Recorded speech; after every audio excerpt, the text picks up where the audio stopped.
the pitch is Luke towards shortstop. Petroselli's back. He's got it. The Red Sox win.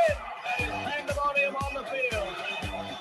Welcome to the Great American Collectibles Show, brought to you each week by the National Sports Collectors Convention. Join us every Wednesday evening at 6:30 Eastern Standard Time and get the latest news from the greatest experts in the sports collectibles world. You can watch us on the Great American Collectibles Facebook page, as well as YouTube, or you can listen to us on Spotify, Pandora, iHeartRadio, or any of your favorite podcast platforms. And now your hosts, award-winning sports collectibles author Tom Zappola and Red Sox Hall of Famer Rico Petroselli. Are you kidding me? No, you know why? Why? No, the computer, it went down. Oh, I went down last week. Well, let me tell you what happened, and I'm going to give you the backstory. Yeah. Louis, you don't know this. Okay. Welcome, everybody, to the Great American Collectibles Show. Scott's in the house, Lee's in the house. But this is a story. Last week, Rico, we had a problem with Rico's computer. Yeah, right? yeah. Right. So, make a long story short, we were not able to Too get... late. Right. We were not able to get Rico on the air with us. So, Rico was very upset, justifiably. And there was a little deflected anger. I'm going to call it deflected anger. Yeah. But that's okay. No, all right. But I got to tell you what happened. Yeah. Now, you have a wonderful wife. Oh, yeah. All right. You have a wonderful wife. That's all I know. She had no idea what happened. She had no idea what transpired.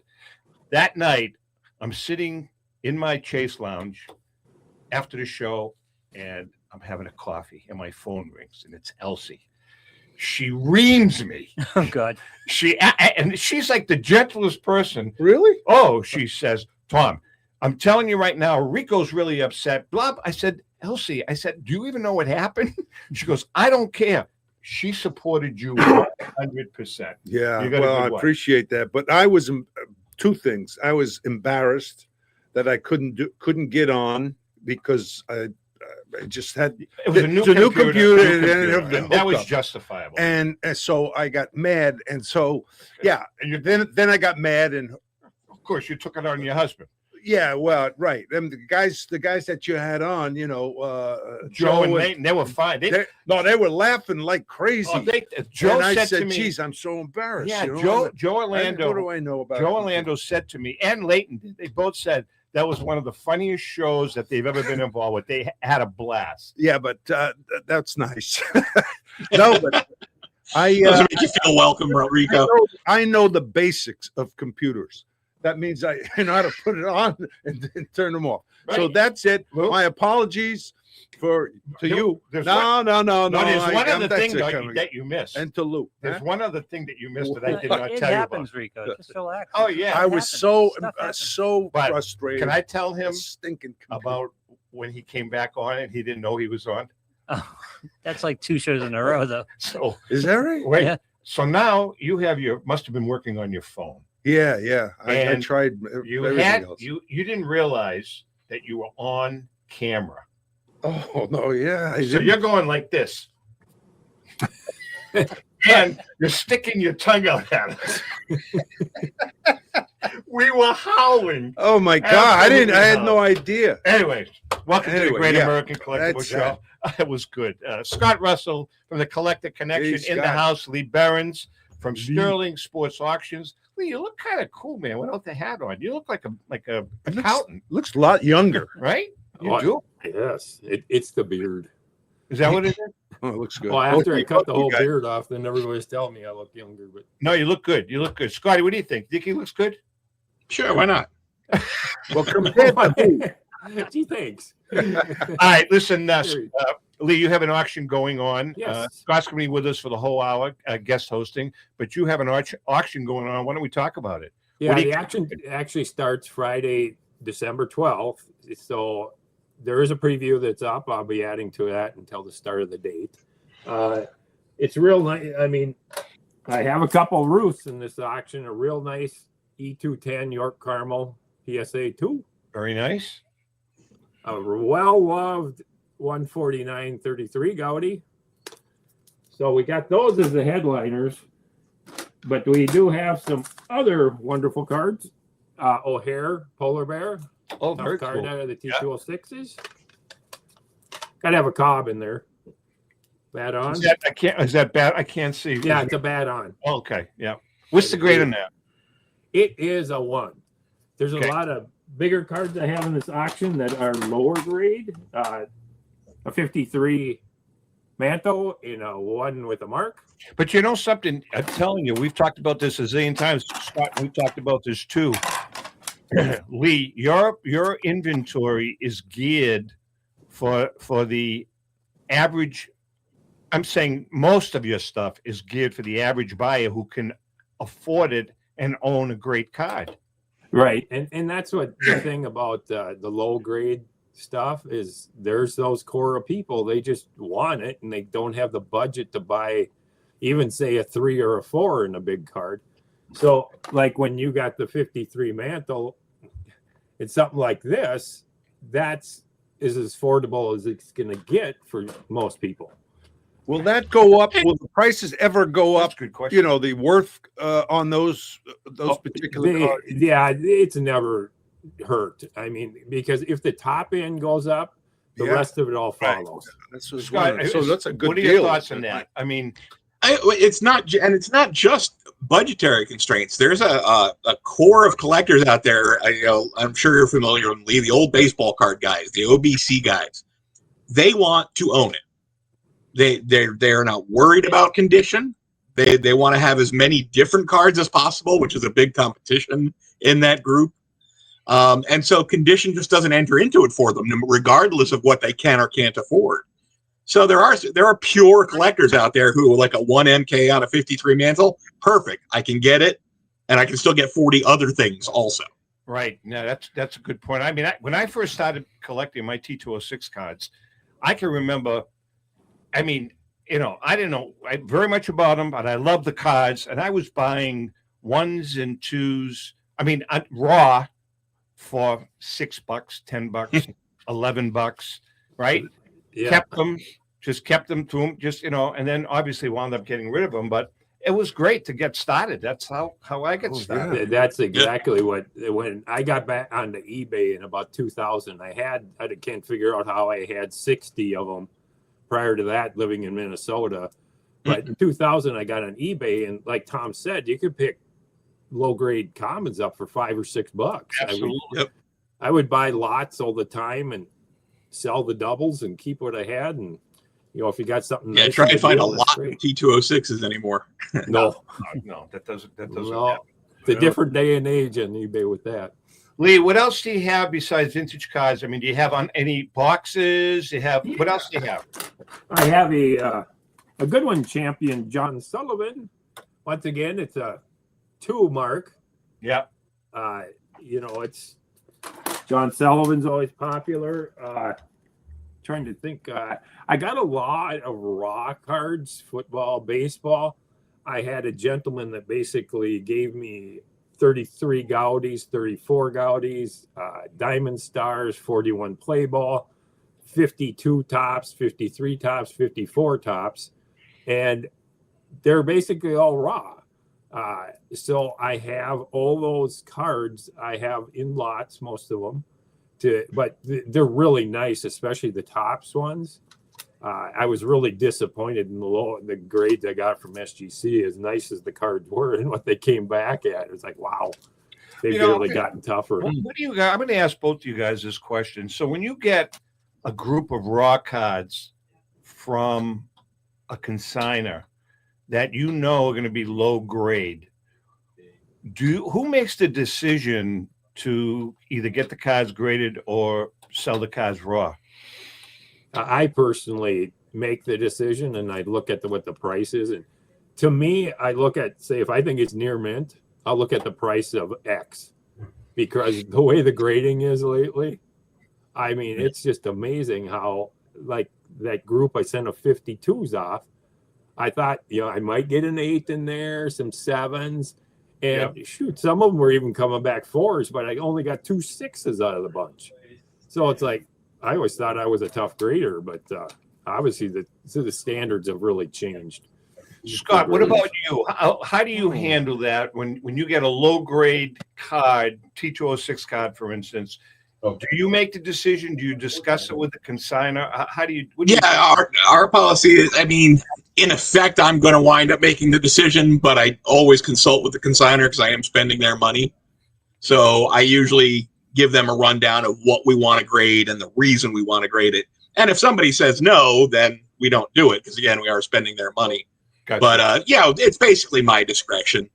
I very rarely have had a consignor go, "Nah, don't do it." Really? One of them that recently I'm doing the last part of 4 parts of a T206 set that was given to me. And after I ran the first part, they were kind of lower grade, but I was looking at the VG prices of T206s and what I was getting for them raw. I just asked the guy, "Do you mind if I send off the cards that I think will get you VG?" What are VGs going for now? It's anywhere from $75 to $125. I mean, it's amazing. And so for 15 with SGC. Yeah. Wow. And you're going to get 30, 40 raw. Yeah. We got a Southern leaguer that came back a 4 in that bunch, which that almost paid for everyone that. So that's what's a few bucks. Yeah. Graded. So, that was good. Guys, I've met a ton of people, really, big fans of whatever team or sport. And you go down in their basement, and I'm telling you that it's unbelievable. Stuff all over the place. You're seeing that more and more. I have stuff all over the place over here. the years. Over the years, I mean, it's been incredible. And I don't know if they don't want to consign some of the stuff. Really. Well, it's there's a guy I know. His name is Petroselli, whose basement looks very similar to what you're describing. Yeah, but Petroselli wants to sell some of the stuff because Petroselli has some gold in there. They also have cards. We had one guy had a whole team card, whole team. It was framed, right? First base, second base. Oh yeah, you see all kinds of stuff. Nice. So it's common, right? Yeah. So hey, what else you got? Oh, we got some nice Topps cards. Brett rookie, which is an 8. A 64 Mays, which is an 8. And I got a mantle, a 59 mantle in the 7 coming, and the 66 mantle in the 7. I have I broke down a 66 top set, a 69 top set. I got a 73 set. I pulled the Schmidt out of there to do individually, but the rest of the set there, and then the 75 set that I pulled the Brett off. But yeah, it's quite a variety. Right now I've entered over almost 600 lots, and I've got more coming in. The weather hasn't been doing us any favors to getting stuff in the holidays. Yeah, not bad for one-man operation, man. Yeah, I like it. I mean, there's the diversity. I mean, it really helped that I had a background in pre-war, that I've always had a good steady flow of that. Yeah. I mean, so. You get much hockey because up in Minnesota, yeah, a lot of hockey fans. Great college hockey. Yeah, you get some of it. There really isn't just that much of it. I mean, the last auction I had some. I believe there are 35 something. The consignor told me they're like the equivalent to 33 Gaudis for hockey. That you just don't see that stuff. Right. I mean, it's even the top stuff. There's not a lot of it out there. A lot of people just didn't collect it, for one thing. What is your website address, Lee? SterlingSportsAuctions.com. The auction starts on Friday, December 12th. Always remember that the only state I have to charge sales tax in is Minnesota, because that's where I'm based out of. So when you're buying, you're not going to get sales tax added onto your price. So, as I say, bid accordingly. And when does it start again? Friday, December 12th. And what's the end date? It's the 26th of December. So after you open all your presents, you can go buy your own present. Good. Very good. Yeah. All right. Lee, we're not going to see you in Philly, I gather, correct? No, not hope to try to get there again soon. All righty. Take care. Have a great holiday. Thanks, guys. Yeah, Merry Christmas. Have a happy holidays, You too. everybody. You too. Lee I gotta go Behrens. shovel more snow. Lee Behrens from Sterling Sports. Snow. I hate the word snow. I know, I do too. Skis, I like it in the ski area. All right, Mr. Russell, you Yes, have an sir. auction that's kicking butt right now. Speaking of 53 mantle, let's talk about the 53 mantle that you have. Yeah, we have a really nice 5.5. I was actually pretty happy with that grade. It might have been able to sneak a 6, but it had a little like discoloration on the back. But yeah, 5.5 on that card's a pretty nice grade. Very cool, very cool. Then you have you got one of the other high end ones was the you got a Ryan rookie card, right? Yep, a nice 4. A very solid 4 on the Ryan rookie. We've had better, but it's a pretty appealing looking card. Yeah. Do you ever get calls from collectors asking, "Are you gonna have a particular card?" In the auction. Yeah, we do. We get that quite a bit. It's funny. We still also get, because of the advertising, you get calls from people who don't exactly know what it is you do, and they call up trying to just buy a card. Oh. And I was like, well, I can't really help you with that, but and then I tell them I have one coming up, or where else they might be able to find one. But yeah, we do get people who know me better do go, hey, what do you have in upcoming? Do you have a this or a that? Like we have for the spring pre-war auction, we already have a 1915 Joe Jackson Cracker Jack. Wow, very so cool. We're already getting the word out about that one. Wow, that's a great card, Scott. Yeah, we're excited. Very, very nice. Has a good chance of being a record for us. Really? Yeah, so our record right now is right around 60,000 for a 52 mantle. So the Joe Jackson's got a fighting chance anyway. Good for you. Yeah. Scott, do you get will a consigner, if you get let's use the Joe Jackson as an example. Does a consigner ever ask you, hey, do me a favor before you put it up for auction, see if there's a private guy out there that's interested in buying? Do you ever do that? I've never had a consigner request that. I've had people try and make offers on stuff, like I'm at a show and I have preview out or whatever. It's my duty. I go to the consigner and explain it, as long as it's not a running auction, in which case, no, that's got to run. But I'll bring the next 3 auctions worth. You've seen my setup. I'll have previews for the next several auctions at a show. If somebody makes it, what I think is a reasonable offer on a card, I do at least give that information to the consigner, and because that's who I'm really representing. It's interesting. I've never had a consigner actually take anybody up. They always want to go to auction. So it's really interesting because an auctioneer that everybody knows is a very, very close friend. We were talking a couple of weeks ago, and he was telling me that over the course of his career, 30 years, he has probably made more money for his company selling privately than putting it up for auction with the blessing of the consigner. Well, so of course. obviously, you've got to be wired into some high-powered people. Well, and high-powered stuff too. When you're talking, my record single card is going to be 60,000. Right. There's less incentive to go private. If you're selling a T206 Wagner and somebody makes you, a $1.5 million offer on your beater Wagner, that's a lot harder to turn down than it is. Absolutely. So it's a different sandbox. No, you're absolutely right. Yeah. You've got a Jordan too, don't you? Yeah, Jordan rookie in 7, I think. Yeah. PSA. Really? So, man, you've got some these cards that you have for this particular auction, Scott. Are they all from the same consigner, or are they from all? Oh God, no. Now there's probably 100 consigners in the auction. Really? Yep. Wow. Here's one, of course. Looking at baseball here, Ohtani's 55th home run ball. Well, I want to ask him about it. Yeah. No, I wanted to ask him about that. Yeah. About someone just cashed in on that Right. ball. I can't remember what he the hell did he get for that, Scott? Do you remember? I don't. I know it was a huge figure, but I don't remember offhand what he got.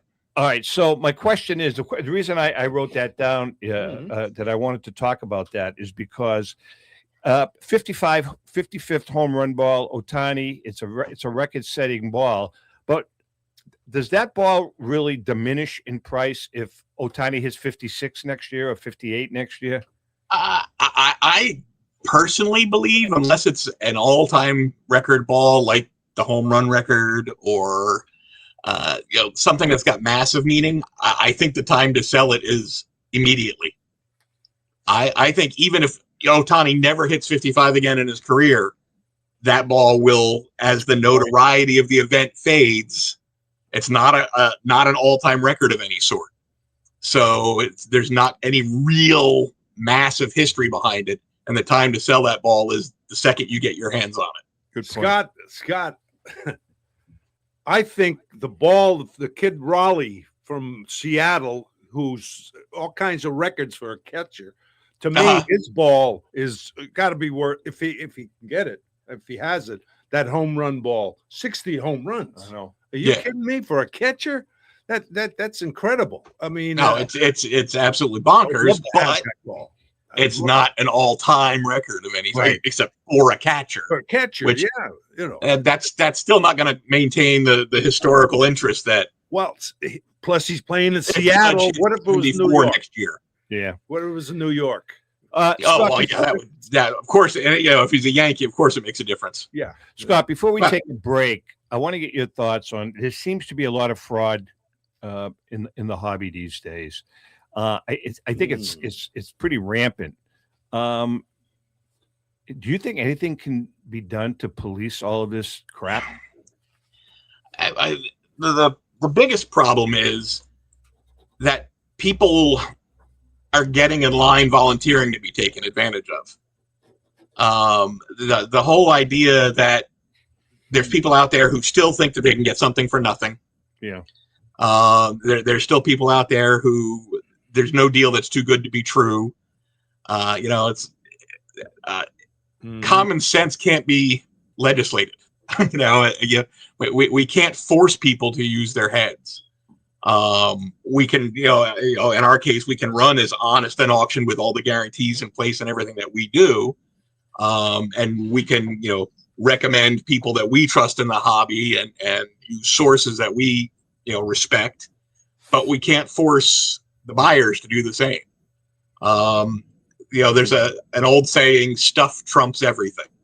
Yeah. If you've got great stuff, it doesn't matter what horrible things you've done. It doesn't matter if you've counterfeited. It doesn't matter if you've trimmed. It doesn't matter if what kind of fraud you've committed. If you've got great stuff, the people will come lining back up. And so, how do you fight that? Yeah, it's really good. It becomes disheartening. All right, Scott Russell's in the house. He's going to be with us for the rest of the show. We're going to take a quick break. When we come back, Rico, guess what? Another crackerjack moment. Great. Hang in there. We'll be right back. All right.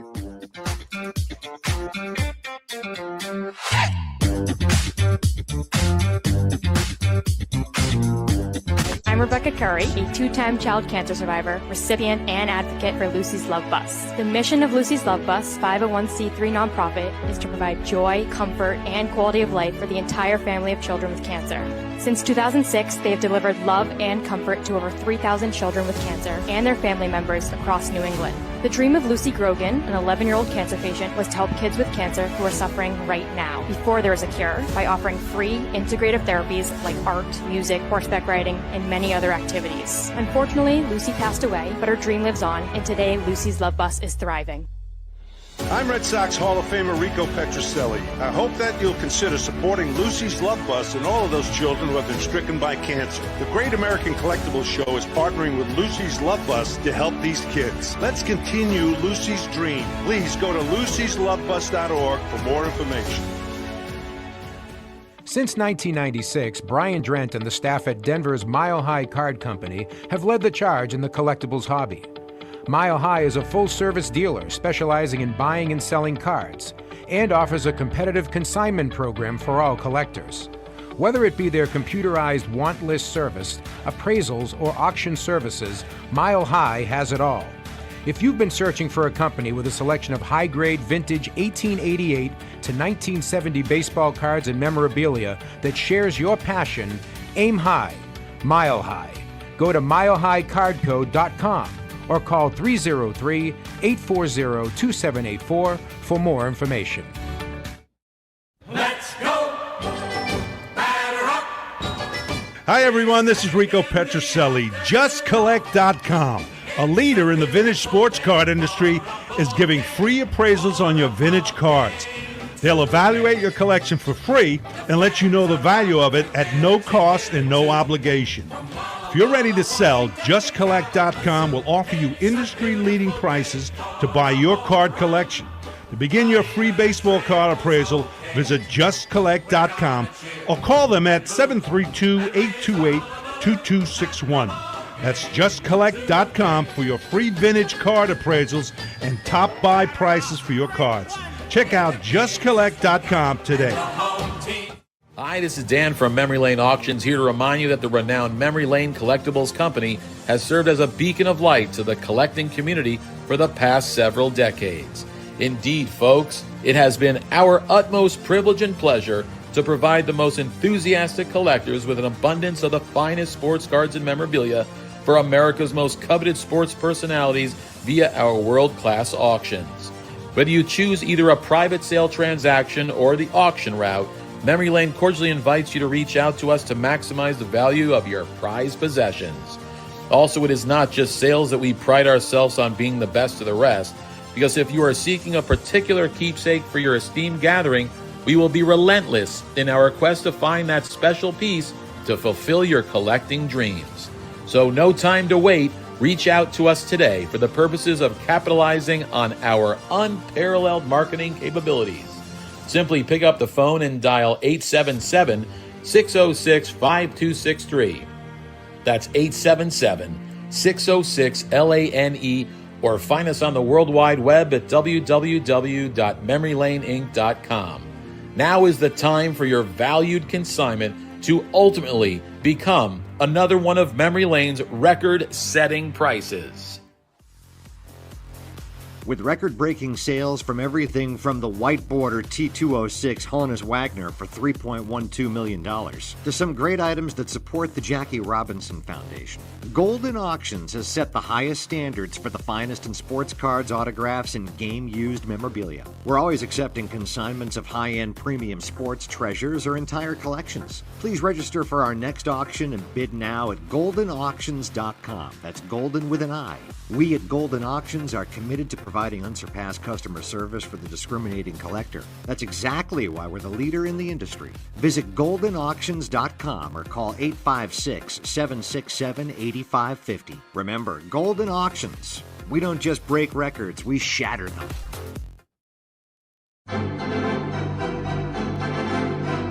How would you like to own the bat that was used by your favorite player when he hit that towering home run or game-winning base hit?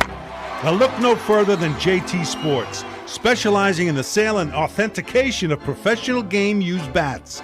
As the official authenticators of professional model game-used bats for PSA DNA, JT Sports will guarantee the authenticity of any bat purchased from them. JT Sports also buys and sells game-worn uniforms, gloves, and baseball equipment. The unique quality of the collectible is what JT Sports is all about. Give them a call at 609-487-8003 or check them out at GameUseBats.com. Okay, we are back, and Scott Russell's in the house from the Collector Connector. Oh my God, look at that, Rick. That is. So we were talking about, knowing whether or not stuff is good, and I just wanted to ask Rico, is that signature there any good, Rico? Petroselli signed. Did he spell it correctly? He usually leaves a letter or two out. That's not a gamer, is it? No. But who else? A bunch of famous Red Sox signed jerseys. Who else? Who are some of the other signatures on that? Let's see. We got Clemens, Pedro Martinez, Jim Rice, Kurt Schilling, Josh Beckett, Nomar, or Big Papi, Ellsbury, Pedroia. So a bunch of modern guys, and they snuck you on there, Rico. Wow. Yeah, definitely. That must have been a stamp. Hey, speaking of Rico, you don't know this, but No. Louis doesn't know this either. I was having a chat with somebody that you know very well, and in the near future, maybe as early as next year, there's one Rico or Americo Petroselli that is being considered for the tradition at the Boston Garden for next year, or the year after. What do you mean the tradition? What the hell? You don't know what the tradition is? Yeah, I know what it is, but what are you saying? That they're going to have you honored. No. You know how many times you've asked me? Why? 5 times. Have they really? Yeah, Because Dick called me up. I know, but no, I'm not interested. I don't All want. right, that is a reason. What's the backstory? Oh no, there's a God in backstory. heaven, What's the backstory? No bad story, but I don't like the honors, and I don't mean that as arrogant. I just I don't know. Same thing. So when I he play, must have forgotten. different. It was different. He must have forgotten because he said to me, "We're working on asking Rico to do the tradition next year." No. Yeah, I was asked. I went there. And by the way, I went Scott, there the as a tradition presenter. is it's at the Boston Garden, and every year they take 2 or 3 of the great athletes that have come out of the Boston area, and they honor them at the Garden. It's a big reception that they have. There's a big sports museum in the Garden. Yeah, that's at the New England Sports Museum is in the Garden. Yeah, we got a picture of the 67 team. Yeah, he told me that. 75 and all that. That's enough. I mean, no, seriously. I just for some reason I just Can Lou and I honor you? No. I was a presenter one year to Louis Tion. Oh, you were? Nice. Yeah, I tell you, it was great. I tell you, it was as a Did friend. you get a Cuban for it? Great. Yeah, no, I couldn't understand a word he said, but it was fun. It was a fun time. I loved it. We were close friends. It's time right now for another Crackerjack moment brought to us each week by our good friend Paul Borges and the gang at PB Collectibles. Go to pbcollectibles.com for that special vintage card at an amazing price. This guy, there's a special place in my heart for this guy. Yeah? Yeah. Just like there was a special place for Billy Buckman. Yeah. If we told you that a player broke into the major leagues at age 18, enjoyed a 16-year career, you'd probably say the guy had talent. If we mentioned that this same player compiled a respectable 273 batting average with 1,580 hits, you would justifiably be impressed. If we then related that in 1911 and 1912, this player hit a combined 23 home runs, 168 RBI, and batted .296, finishing 7th and 18th respectively in MVP voting, you'd no doubt say that he was a pretty darn good ball player. However, if we told you that this man's nickname was Bonehead, you'd let out a sigh and put your hands to your face. Such is the cross that Karl Friedrich Rudolph Merkel had to bear until his passing at the age of 67 in 1956. Merkel lives in that thankless baseball neighborhood of good players who made one bad move. On his street reside the likes of Bill Buckner, Ralph Branca. Merkel's mistake was not as bad as history makes it seem. In September of 1908, with Merkel's Giants battling the Cubs in a pennant race, Merkel lined a 2-out, bottom of the 9th single to right field, sending teammate Moose McCormick to third. Al Bridwell then hit one up the middle, scoring McCormick with what fans thought was the winning run. Merkel stopped short of second base on Bridwell's hit and headed to the Giants clubhouse thinking the game was finished. Cubs center fielder Artie Hoffman had fielded Bridwell's hit and tossed it to second baseman Johnny Evers. For some reason, Giants pitcher Joe McGinnity got hold of the ball and tossed it into the crowd in celebration. Evers apparently found another baseball. Sounds like the typical Red Sox game. And argued that Merkel was out on a forced play because he had never touched second. Right. That claim was upheld, and the game ended in a 1-1 tie because the jubilant Giants crowd could not be cleared from the Polo Grounds field. The tie in theory cost New York the 1908 pennant. If that play had occurred after the dawn of television replay, Merkel would enjoy a kind of fate. Instead, we place Fred Merkel in a kind of baseball twilight zone, defied for consistent play and perseverance, and vilified for a single baseball brain blip. Can I give you one more? And that's another Crackerjack moment. That's great. I like that. I got one more, right? A little more modern. He was a teammate, was Red Sox. Dalton Jones. Sure, great player. My I loved roomie. him. Great utility wicked guy. hitter. Great utility. Bases loaded. Detroit. Yep. Hits a ball to right field high. You know, the runner's got to wait just in case. There was an overhang. The old ballpark. So the fielder was under K-line, that's probably. Goes in for a home run. Dalton passed the runner. Oh, God. What? Passed the runner. And got a single. What the hell was he not thinking? No, I don't know. He must have been looking at the ball and just running. I said, he was a good Roomie, what the utility- hell are you him? doing? He was my roomie. He was a great good, guy. He was a good utility guy. Yeah, good hitter. Boy, I'll give you another one. Luis Aparicio falling going around third. That's right. I'll give you Oh, that. how come I was on those teams? By the way, go to tomzappalamedia.com/Crackerjack Collection to order your copy of the Crackerjack Collection, baseball's prized players. Nice. This book will give you a glimpse into the personal and professional lives of the players in this iconic collection. That's the Crackerjack Collection, on sale now at 30% off at the regular retail price. That's tomzappalamedia.com/Crackerjack Collection. Now, the reason we're selling the book, the backstory is that we got a call, and I've said this a couple of times. We got a call from our book distributor that they found 4 cases of the Crackerjack book buried in the warehouse. So we've got about 50 books. It's the last 50 books that exist. Ellen and I took a ride over to the warehouse. We signed every one of them, and you can get them on Tom Zappala Media for 30% off. Nice Christmas gift if you want one. It's if you great don't already book. have Your them. So- books, your and Ellen's books are fabulous. Well- People love them. I love them. Well, that's a good segue. Thank you. Honest, really. We, Yeah, they're just Ellen and I, exciting. yeah, and we have one more that we're doing. We've been commissioned to write one more book. So this will be the He said eighth. that 3 books ago. He said that. This will be the 8th book in our series and final book. Do you remember the name? And what's it called, Tom? The name of the book is Legendary Finds and Sports Collecting Treasures. And it's going to be written by Ellen and myself. Joe Orlando is going to be writing the foreword. And Leighton Sheldon from Just Collect is going to be co-authoring the book with us.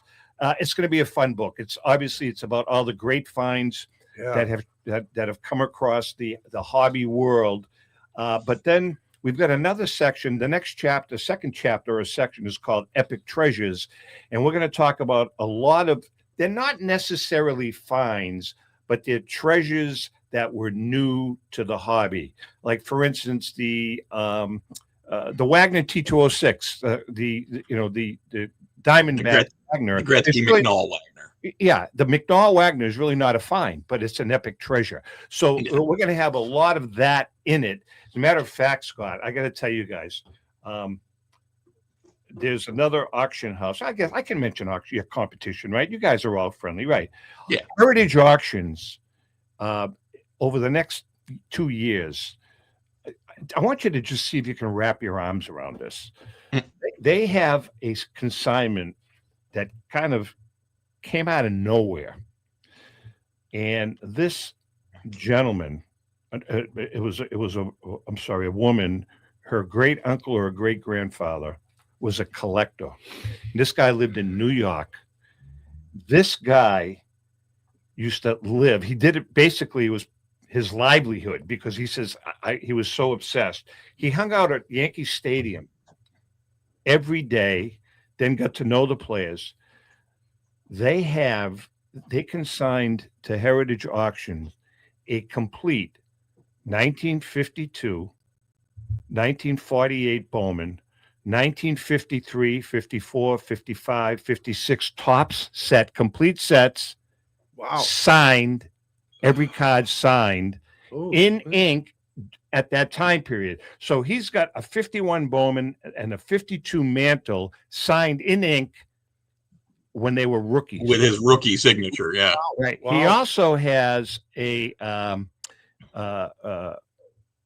not a Crackerjack set. I can't remember. He's got 4 or 5 other sets, including a 1948 Bowman basketball set signed by every player, including George Mikan. I mean, that's actually one of the biggest cards we've had. We had a signed Mikan a few years ago. That's a killer That's card. great. That is a killer card. So that's going to be interesting. Listen, I wanted to ask you about game used bats. Do you get into game used bats much? We do a little bit, and obviously we use John. Yeah, John Tobby. Game used bats seem to be really, really exploding. And I mean, they're so hard to get a hold of, Scott, with the modern players because they kind of, they have a say as to who gets them and, who. Well, would. yeah, I would actually say that they're probably easier to get now, though, because MLB steps in and certifies them and puts them out on the market for people. I see.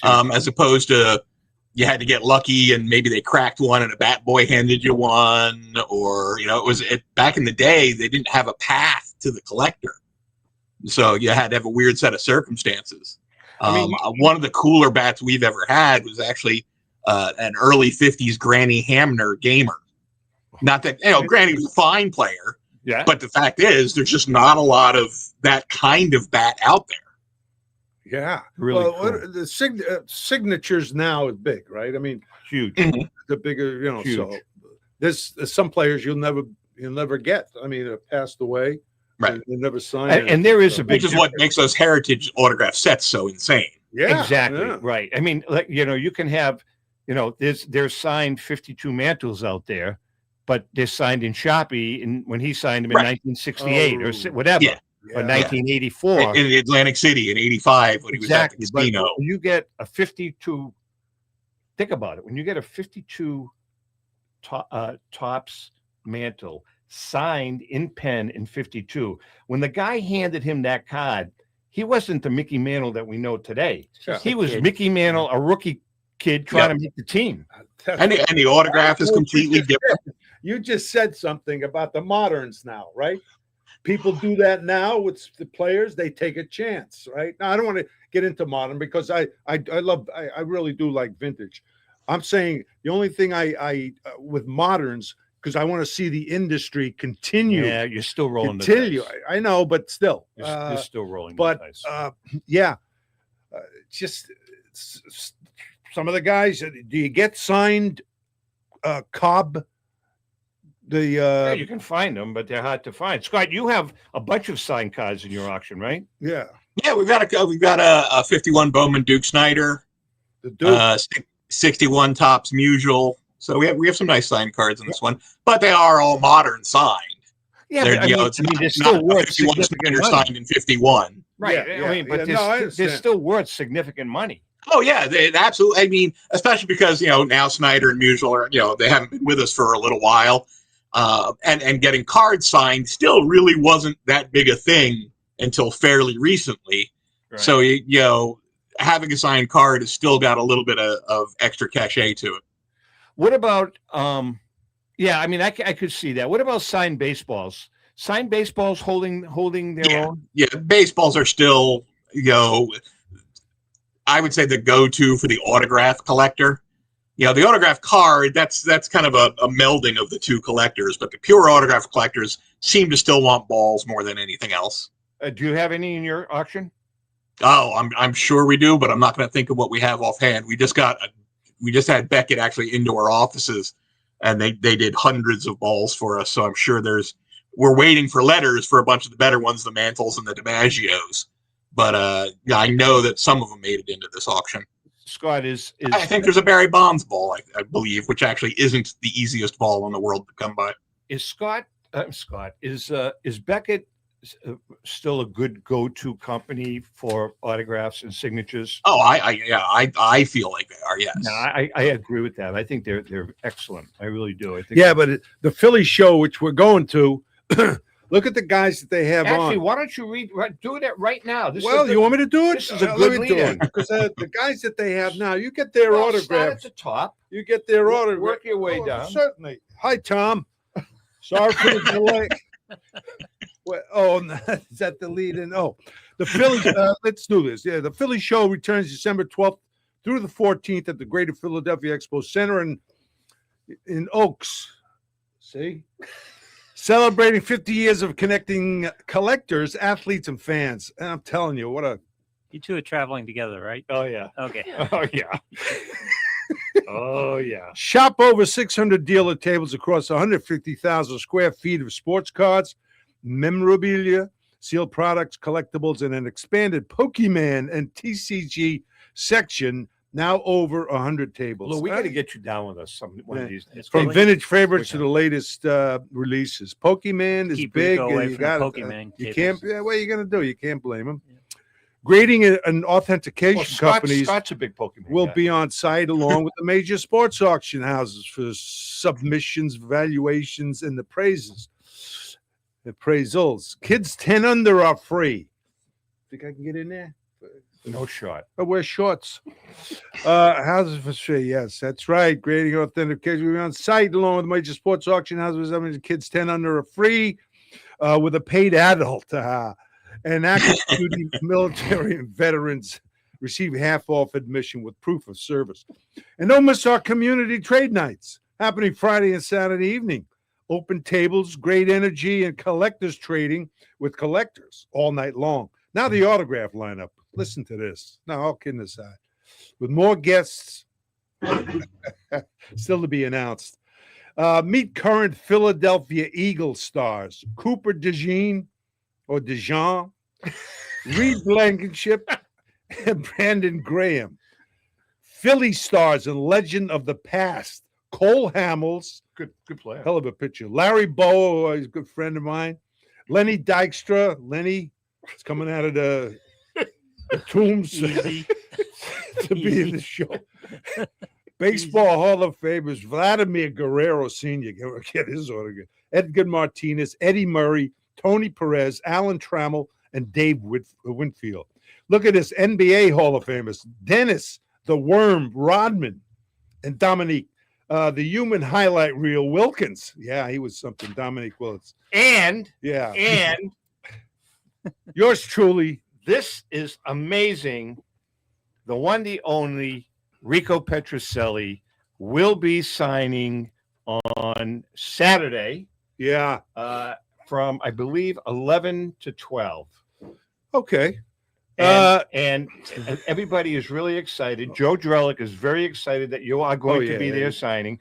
And after Rico signs, Rico and Tom will be broadcasting the Great American Collectible Show at, I believe, 1:30, from 1:30 to 3. That's right. Yes. And we have some great guests. Scott's going to be joining us. Yep. Derek from Heritage. Yeah. Joe Tomasulo. Oh, that's great. Leighton. Who else? We were to one other show, Philly show. Paul Borges. Yeah. Oh, Paul's going to be there. Yeah, we're going to have a great crew. This will be fun. No, it's a good time. Yeah, we hope Listen, to see you guys. Yeah, they this give week. me the key to the city too, because I'm going to be autographed. He'll say, "Who's he?" Yeah, really. Who? All right, listen, we're going to take a quick break. We have another segment with our good friend Scott Russell. When we come back, we're going to talk a little more about Scott's auction. Yes. And we have On Deck with Rico. Woo-hoo. Hang in there. We'll be right back.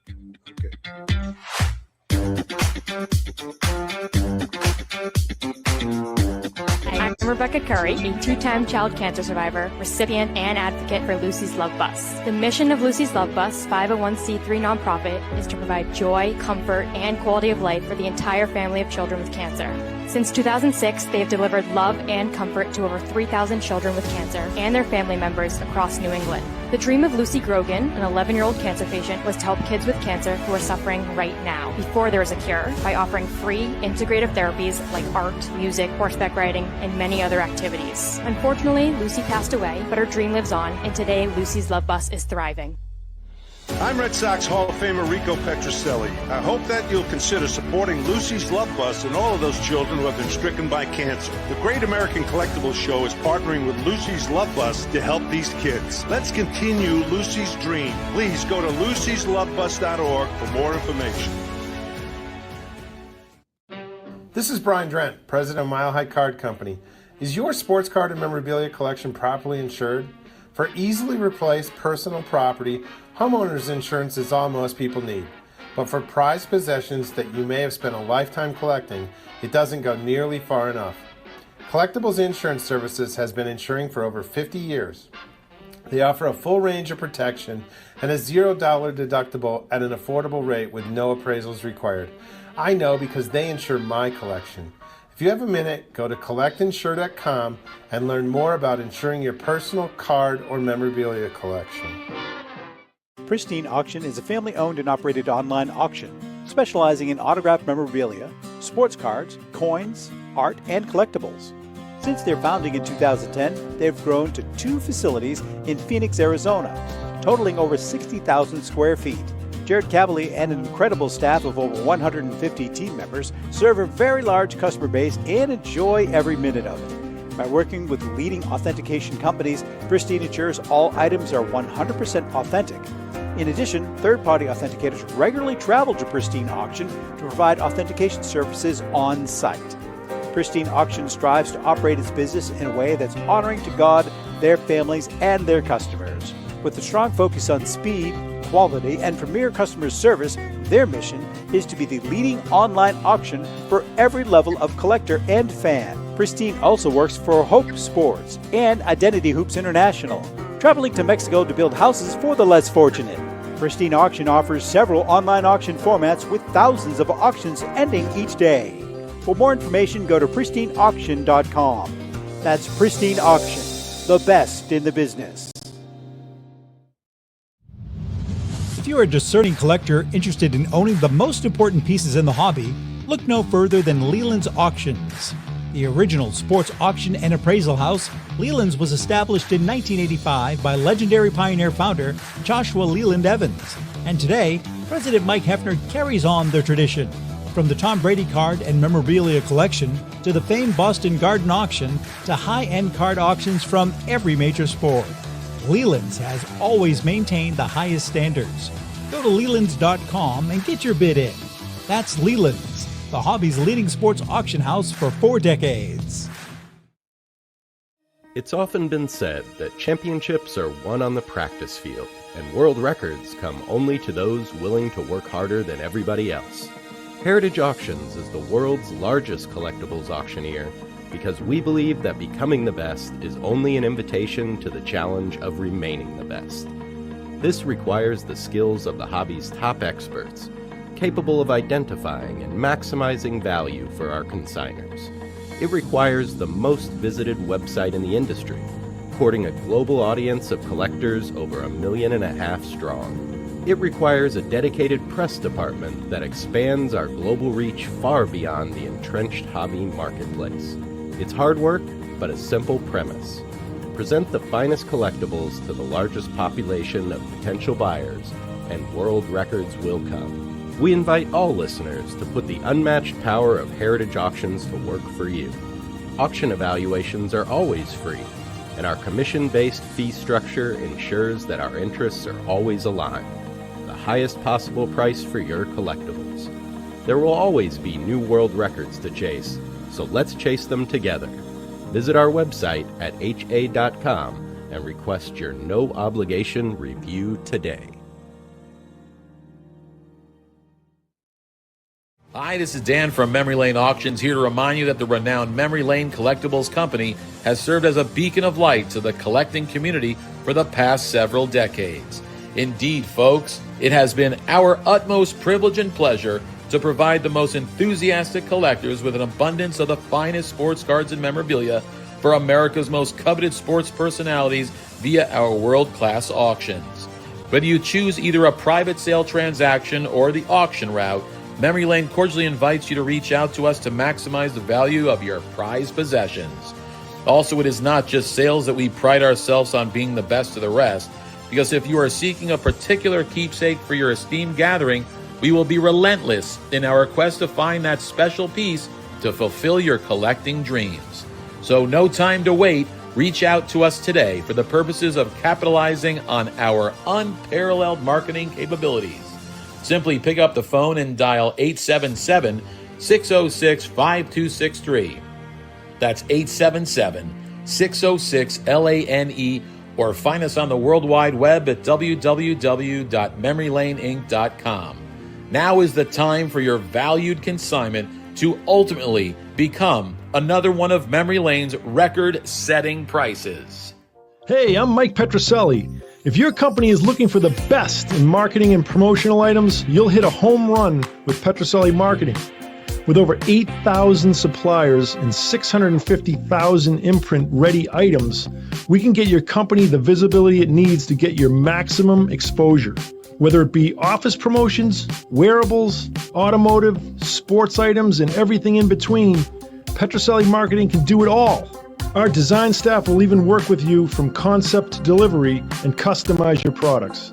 At Petroselli Marketing Group, we will get your brand in front of your audience. Contact us at info@petrosellimkt.com or call us at 603-880-3202. That's Petroselli Marketing, where no dream is impossible. Yeah, go to Petroselli Yeah, Petroselli Marketing hasn't done squat for the Great American Collectible. Well, we got a sweatshirt, plan. We got a plan. Oh, really? What kind of a Yeah. plan? Well, I can't tell you. It's a plan. But yeah, Michael has had the company. He's doing very well. Can he has he everything. send something to Lou and I? Swag, Yes. any kind I of will swag. I take got some care. swag when I get the. Yeah, no, that's What do that's you minus need? swag. You need it. What do you need? Winter stuff or No, summer? I have. Oh, not this jacket. Oh, winter stuff. I have two really good jackets you gave me. Yeah. Well, what else do you need? The summer stuff or what's your size? I'll get your sizes. I'll take care of it. Don't worry. You're full of I get it for you next year. Okay, right. So Italian. I'll take care of it. Don't I'll worry. take care of it. Right. All right, it's time for our segment On Deck with Rico, brought to you by our good friend Brian Dwyer and the great staff at REA Auctions. Don't forget to get your bid in by going to collectrea.com. That's Robert Edward Auctions for extraordinary results and extraordinary service. Scott and I were talking a little while ago about some of the best people in this hobby, Scotty, and I think Brian is at the top or right near the top, right? Yeah, I don't want to rank him, but he's definitely one of my go-to guys. Yeah, he's a great guy. All right, this week's Lou's going to smile at this one. Okay. This week's question was submitted by Jim Piemonte. All right. This ought to be good. Yeah. Rico, Yeah. should the Red Sox part ways with Bregman, move Meyer to third, and let Romy Gonzalez play second? Your thoughts? Because Romy Gonzalez last year hit righties and lefties very well. Oh yeah, we could find a spot for him. But anyway, here's what I feel strong. I really feel. Sign Bregman. If you want to win, you're going to go for the win. Yeah, you want Okay, sign Bregman. Sign what's his name from the Mets? Yeah, Alonso. Okay, now you got some power, and you got the kid Anthony. You hope.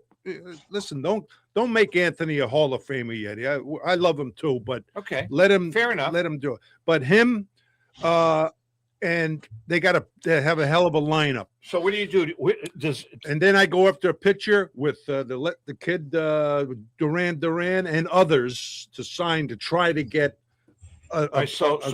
number 2, 3 pitchers. So if you keep Bregman, Trevor Story stays at short, and Meyer moves to second. He's your second baseman, and Gonzalez is back on the I'm bench. okay with that.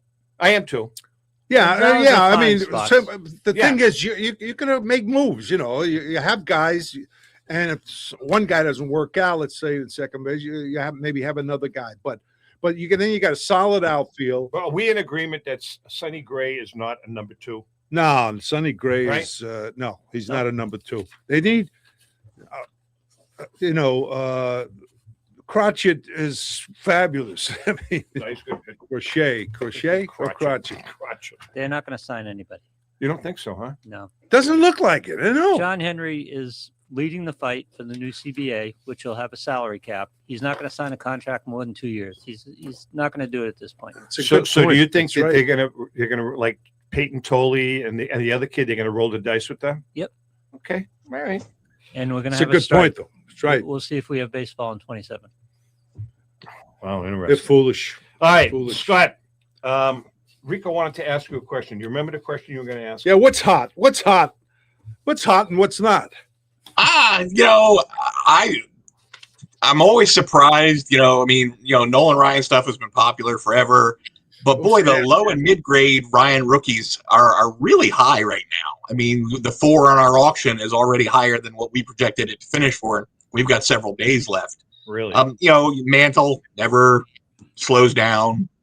And we've got, probably a dozen Mantle cards in the auction that are all performing really nicely. So, Scotty, why aren't cards like guys from the 70s? Why isn't a Jim Rice rookie card worth a lot of money, or a Freddie Lynn rookie card, or I know even a George Brett rookie card? They're not overly valuable? I know Ricky Henderson is, but why aren't those cards picking up heads of steam? It's all supply and demand. There's a good supply of those in high grade. If you've got real money to spend, you can still go out and buy unopened. Right. It's just, there's a turning point somewhere in the late 60s where, it's still not quantities like we see today or the junk wax era or even the early 80s, but there's still just a lot more, Brett rookies available in high grade than there are Nolan Ryan or Seaver or whatever. And so somewhere around, probably around 72, 73, somewhere when they switched to producing the whole set all year versus in series, it just became that much easier to get everything you wanted, and more people put them away, and they were put away a lot. There was a lot less time right that passed before they became collectible. So a lot more survivors in that time frame than there were from 10 years earlier. What about marketing, Scott? Marketing more the 70s, these guys, they don't do much of that. There's not much marketing. You know that there's a card show on TV? No. No, that's a local, that's a Boston show. That's a Nesson show. Oh, is that what that is? That's on Nesson. Okay, because I said, what is this? I said, this guy's smart. I mean, if you can get, yeah, he cut a deal. You know who that is? No, that's Costa? Billy Costa's son. Oh, yeah, I know. Yeah, I did a card show with him. Chris for him. Costa. Nice. He did a show with us. Yeah, at the I did. studio. I signed. Oh yeah, I signed it with that's Chris his show. Costa. But I mean, this. I know you probably don't need marketing in a sense, but do you? I mean, you have your own marketing. We obviously have. I'm on the show for a reason. No. Beside this, I mean, you have your catalogs. It's not because you love Rico and Tom. Well, that's like a side benefit. Yeah. No, but because I'm a marketing guy, and I like to see, as I mentioned earlier, the industry grow. Oh, of course. You got a lot of collectors that are listening. And by the way, that book, every collector should buy that book. It's like a history. Well, listen. Your new book. We have a good feeling about it. Scott, I want to. What else? We've got a few minutes left. Yeah. Let's talk about the rest of the auction. Okay. You have a little of everything in it. When does it? When does it end? It ends on Sunday the 14th. Okay, that's not too far away. Nope, coming up. All right. So besides the high end cards that are in the front of the auction, let's talk about some of the stuff in the back end of the auction. Okay. Well, I mean, our first 30 lots are the featured lots, and it's not always expensive. Sometimes it's unusual items that we think need that extra marketing push. A great example of that is actually the Who Am I uncut sheet with the certificate from the Topps vault. The Who Am I set, if you remember those, that was 1967, and it had people in scratch-off disguises. Oh, and you scratched them off to see who was really on them. You remember that? And and there's Mantle's on there, and Ruth is on there, and Mays and Koufax are the only baseball players. There's also historical figures. Well, this was actually an editor's sheet from Topps with markup on it and black editing marker. That's very cool. And also, some of the scratch off is actually different on those than it was on the final product. Wow! So it's actually it's in the process piece. Yeah, you have some really unique ephemera and memorabilia in your auction. I was kind of thumbing through it. That's the stuff that kind of piques my interest. Yeah, the exhibit vending machine. I love that thing. Very cool stuff. Very cool stuff. Hey, Louis, why don't you tell us about our good friends at Finkelmeyer Insurance? Well, the Finkelmeyer Insurance Agency has been How insuring about with a collectibles- little pizzazz? With a little pizzazz. The Finkelmeyer Insurance Agency, they've been insuring collectibles since the early 80s. The late Tom Finkelmeyer wrote the original sports memorabilia insurance policy when no one else in the industry was insuring sports collectibles. A lifelong collector of sports cards, Tom Sr. instilled the love of collecting in Tom Jr., who is the current president of the Finkelmeyer Insurance Agency. Tom Finkelmeyer Jr., with 3 decades of insurance experience, has paired that expertise with 50 years of collecting. And with a litany of professional designations, including counseling and risk management, Tom covers every single aspect of your collectible insurance needs. Unlike some of the companies that sell collectibles insurance directly to the consumer online, Finkelmeyer Insurance Agency is the only independent retail agent who specializes in sports memorabilia and collectibles nationwide. Representing all major companies that sell collectibles insurance, there's no agent that insures more collectors, dealers, appraisers, auctioneers, or events in the collectibles hobby than the Finkelmeyer Insurance Agency. Our good friend and hobby legend John Tobby of JT Sports has been using Finkelmeyer Insurance over 20 years. For more information, go to thefia.com. That's Finkelmeyer Insurance, where collecting is our passion. By the way, John Tobby's daughter, Ellie, I'm going to give her a plug. John Tobby's daughter, Ellie, is a senior at Berkeley School of Music. Yeah. She's a bass player. She is absolutely phenomenal, and she is going to make it big time. I went a semester. I went there a semester. Get out of here.